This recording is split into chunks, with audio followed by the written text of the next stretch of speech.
Sena wara l-attentat ta' qtil, il-vittma baqa' jsofri minn post-traumatic stress disorder.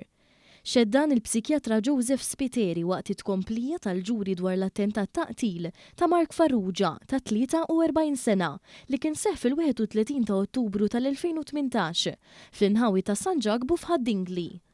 Dwar dan il-każ qed jiġi akkużat Joseph Xikluna minn Haddingli wkoll. L-imħallef Consuelo Xerri Herrera li qudiema għaddej dan il-ġuri semat matul is-seduta ta' tlieta li l-vittma dak iż-żmien kien taħt mediċina psikjatrika.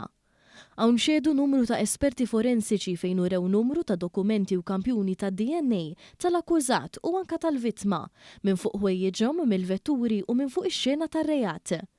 L-esperti forensiċi stqarrew li tieħdu aktar minn 150 ritratt ta' dak kollu li ġie elevat fosthom tal-5 skrataġġ li nstabu fis-senter tal-akkużat kif ukoll dawk vojta li nstabu fuq il-post. Fil-qorti ntweraw ukoll is-senter li allegatament intuża fl-attentat tal-qtil.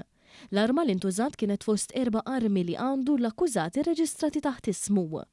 Fuq il-pedana tax-xhieda tabib tal-familja miċ-ċentru tas-saħħa tal-Mosta li jeżamina lil Mark Farrugia ftit minuti wara l-każ qal li l-vittma kellu qasma ta' 10 ċentimetri fuq moħħu, numru ta' feriti tal-bala l-fidu, f'sidru u f'żaqqu. Qal li dawn il-ġrieħi kienu ċertifikati gravi għax uħud minnhom kienu viċin organi vitali. Sa dan it-tant tabib tal-emerġenza fl-Isptar Mater Dei xehed li minkejja il-vittma kien stabbli u konxju kien iċċertifikat fil-periklu tal-mewt minħabba ferita viċin qalbu.